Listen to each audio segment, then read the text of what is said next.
Olá pessoal, sejam todos bem-vindos ao canal A Margem da História. Eu sou o professor Amilcar Guidolin e esse aqui é um canal dedicado às ciências humanas. No vídeo de hoje a gente vai falar sobre um tema sociológico, um tema bem importante na história do Brasil, na atualidade, que é a desigualdade social. Acompanhe o vídeo até o final, se inscreva no canal, comente e compartilhe com algum amigo.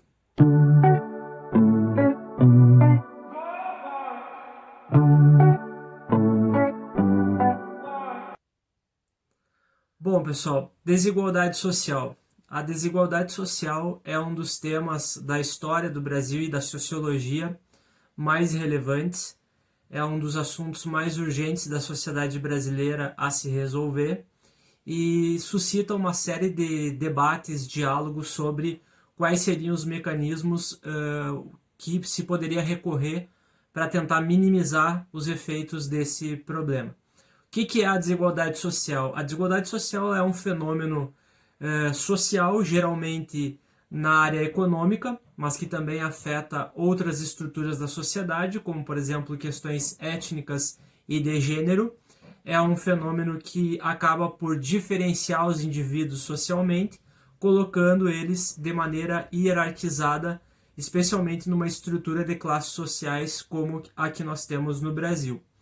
A desigualdade social ela afeta principalmente no que se refere à questão da renda, né? No caso brasileiro, existe uma concentração e uma má distribuição de renda, e isso faz com que esse fenômeno seja um dos problemas sociais mais urgentes do Brasil. A desigualdade social é um fenômeno histórico, ela ocorre desde as primeiras civilizações, mas com a afirmação do capitalismo a partir do século XIX e o desenvolvimento da Revolução Industrial, a desigualdade social passou a ser um fenômeno recorrente na sociedade. Os iluministas, especialmente a partir do século XVIII, já começaram a produzir algumas teorias, alguns pensamentos intelectuais para tentar entender um pouco melhor como funciona a dinâmica da desigualdade social. Uma obra clássica é do filósofo Jean-Jacques Rousseau, Discurso sobre a Origem da Desigualdade, onde ele aponta a propriedade privada como uma das principais responsáveis pelo fenômeno da desigualdade social. No século XIX, as duas grandes, ou talvez algumas das principais teorias, que foram o socialismo e o liberalismo, também produziram algumas interpretações sobre o fenômeno da desigualdade social. Para os liberais, a desigualdade ela é um fenômeno natural, um fenômeno recorrente, um fenômeno que vai acontecer na estrutura da sociedade, na medida em que os indivíduos são diversos, são diferentes, possuem características e vão disputar na estrutura econômica da sociedade os espaços de poder. Os liberais entendem que não é um fenômeno, um problema radical existir desigualdade social. O problema é existir a pobreza, a miséria extrema. A desigualdade social ela vai ser um fenômeno que vai ocorrer na medida em que na sociedade capitalista os indivíduos têm que disputar os espaços econômicos. Já para a teoria socialista e outras perspectivas, especialmente baseadas na teoria do estado de bem-estar social, a desigualdade é um fenômeno fruto das contradições do capitalismo. Então é o próprio capitalismo que produz a desigualdade social, coloca os indivíduos numa condição de hierarquia e, na perspectiva marxista, a classe trabalhadora acaba sendo uma classe explorada e que se vê numa condição de desvantagem dentro dessa estrutura do capitalismo. A ONU, a Organização das Nações Unidas, ela estabeleceu algumas causas principais em relação ao problema da desigualdade social. A ONU aponta a falta de acesso à educação de qualidade, a política fiscal injusta, os baixos salários e a dificuldade de acesso aos serviços básicos como alguns dos principais causadores do problema da desigualdade social, especialmente na questão da educação e da política fiscal injusta, que é a questão dos impostos, né? Há uma desigualdade tributária em sociedades, em países onde a desigualdade social é mais aparente. No caso do Brasil, existe uma foto clássica do fotógrafo Tuca Vieira, uma fotografia que foi tirada em 2004 e que simboliza o fenômeno da desigualdade social no nosso país. É uma foto que foi tirada de uma tomada aérea e que pega o bairro do Morumbi, em São Paulo, um dos metros quadrados mais caros do Brasil, separado por um muro do bairro de Paraisópolis, da favela de Paraisópolis, uma das maiores de São Paulo. Então a gente consegue ver nessa imagem a coexistência nada pacífica, muitas vezes, da desigualdade social entre duas classes antagônicas, né? Uma classe mais voltada à classe média alta e à elite da sociedade, que usufrui de uma renda bastante satisfatória, bastante grande para suprir suas necessidades básicas, e do outro lado, uma classe social que não consegue usufruir muitas vezes do acesso às oportunidades para produzir a mobilidade social, ascender socialmente, e ao mesmo tempo não consegue suprir muitas vezes as suas necessidades mais básicas. Então essa foto do Tuca Vieira virou um símbolo da desigualdade social no Brasil. No que se refere ao nosso país, aonde está a origem desse processo? A gente vai ter que olhar para o nascimento do Brasil desde o período colonial. O Brasil foi um país onde a escravidão vigorou por mais de 300 anos, um país onde produziu um grande genocídio contra os povos indígenas. Então, no nosso próprio nascimento enquanto sociedade, nós já temos a desigualdade social latente. No período pós-abolição, especialmente a partir do século XIX, quando o Brasil começa a dar os primeiros passos em um processo de industrialização, vai haver uma segregação social e racial da população brasileira, né? As classes mais abastadas vão ocupar os espaços de poder, as áreas mais hegemônicas da sociedade, das cidades, os bairros com melhor infraestrutura e oferta de serviços, enquanto as classes mais vulneráveis vão literalmente ocupar as margens da sociedade. Então essa segregação ela é própria da nossa sociedade atual, a foto do Tuca Vieira demonstra isso, mas ela é uma produção histórica, vem do nosso passado. A precarização das relações de trabalho, né, a maneira como o trabalho foi organizado na sociedade brasileira, ele também é um fenômeno relacionado à desigualdade social. Junto a isso, a industrialização tardia e segregada que se fez no Brasil, as regiões sul e sudeste se industrializaram mais, as regiões norte e nordeste não acompanharam esse processo e não acompanharam por negligência do Estado, né? O Estado não levou políticas públicas de desenvolvimento para essas áreas, e o que faz com que hoje as regiões norte e nordeste tenham os piores resultados em índices de desenvolvimento humano e também sejam cidades, especialmente as capitais da região nordeste, sofrem de uma maneira muito efetiva com esse problema da desigualdade social. Outro ponto é a concentração do poder político. Tradicionalmente no Brasil, o poder político sempre esteve ao lado das classes sociais mais privilegiadas e abastadas, né? Geralmente homens ricos foram os detentores do poder no Brasil, especialmente a partir da criação da República no final do século XIX. Uma democracia tardia, que também tem a ver com a questão política, né? O Brasil só efetivamente fundou a sua democracia em 1988, com a Constituição Cidadã e com as primeiras eleições realmente democráticas da nossa história em 1989. Um outro ponto fundamental é a concentração fundiária, a concentração da terra. O Brasil sofre com o problema da concentração e da má distribuição da terra. Isso tem a ver com a desigualdade social. E um ponto fundamental que é a falta de acesso à universidade. A educação no Brasil sempre foi um privilégio de determinadas classes sociais, especialmente a partir da classe média. As classes E e D, né, que são as classes mais vulneráveis economicamente, não tiveram oportunidade e até hoje não têm um acesso mais democrático à universidade. Tudo isso faz com que o Brasil atualmente seja o 7º país mais desigual do mundo, né? E o Brasil está nessa posição juntamente de países africanos que têm sérios problemas também históricos, vivenciam guerras civis, sofreram explorações econômicas desde a época da colonização.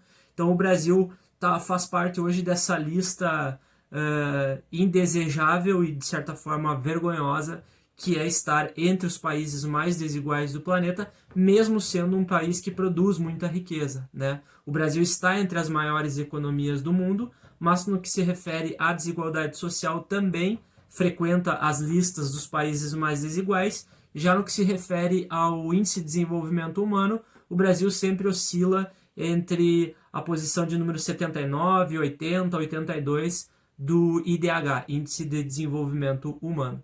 O único país hoje que supera o Brasil em termos de concentração da renda é o Catar. Enquanto no Brasil o 1% mais rico concentra 28% da renda, no Catar o 1% mais rico concentra 29% da renda. Isso também fez com que no Brasil dos últimos anos, novamente a pobreza extrema voltasse a subir. O Brasil tem hoje entre 13 e 14 milhões de pessoas vivendo na pobreza extrema, com menos de $2 por dia. Geralmente dá uma renda entre 200 a 400 reais, que é uma renda insuficiente para que as pessoas possam suprir suas necessidades mais básicas. No que se refere à renda per capita, ano passado, segundo o IBGE, a renda per capita no Brasil foi de R$ 1.439. É uma renda muito baixa, né? A renda per capita é a renda por habitante. Então, a média geral da população brasileira em termos de renda foi R$ 1.439 no ano passado. Existe uma ONG britânica chamada Oxfam que faz muitos estudos sobre a desigualdade social no planeta. E esse ano, a Oxfam divulgou que no ano passado, 2019, os 2.153 bilionários do mundo detiveram a mesma riqueza de 4,6 bilhões de pessoas. Ou seja, 2.153 pessoas detiveram no ano passado a mesma riqueza que 60% da população mundial. No caso do Brasil, a Oxfam aponta que são 6 brasileiros que concentram a mesma riqueza que a metade da população mais pobre do país. Então, tanto o Brasil, ele de certa forma acompanha esse fenômeno mundial da concentração de renda. O Brasil também é um dos países com menor mobilidade social em um ranking global. É muito difícil no Brasil as pessoas nascerem nas classes mais baixas e ascenderem para as classes mais altas. Não é impossível, né? Mas é um fenômeno não muito comum em se tratando da sociedade brasileira. Agora, em meio à pandemia, o problema da desigualdade social se tornou mais visível ainda. Recife, por exemplo, é uma das capitais no Brasil onde mais há desigualdade social e onde mais a população de baixa renda, das classes mais baixas e vulneráveis, tem morrido afetada pela Covid-19. E aí nós vamos cair sempre num velho debate em se tratando da sociedade brasileira, que é a questão da meritocracia, né? Existe um discurso muito vago de que se as pessoas querem, se dedicam, batalham e elas vão conseguir ascender socialmente, elas vão conseguir vencer na vida, como se diz no Brasil. Mas muitas vezes não se olha para a origem dessas assimetrias sociais, dessas desigualdades que impedem que determinados indivíduos, especialmente das classes mais baixas, consigam ascender socialmente. Especialmente por causa da educação, né, pessoal? A própria pandemia é mais um exemplo disso. Enquanto alunos de escolas particulares estão tendo acesso às aulas online, a maioria dos alunos de escolas públicas não estão conseguindo estudar e se preparar para o Enem, por exemplo, que é hoje um exame que seleciona os jovens para acessarem o ensino superior. Então, enquanto o Brasil não discutir essa questão não uma igualdade, mas uma diminuição das desigualdades no que se refere à educação. A gente sabe que a educação ela é um motor para o desenvolvimento e para a ascensão das classes sociais, né? É claro que eventualmente as pessoas vão dizer, mas eu não pude estudar, mas trabalhei, batalhei e venci na vida e estou aqui. Não dá para se aplicar exemplos pontuais como esse, de pessoas que nasceram em classes sociais mais baixas e ascenderam socialmente à média geral da população, especialmente nas grandes capitais, onde a desigualdade social é mais evidente. Como enfrentar esse problema da desigualdade social? Existem alguns passos. O primeiro passo é pensar numa reforma tributária, né?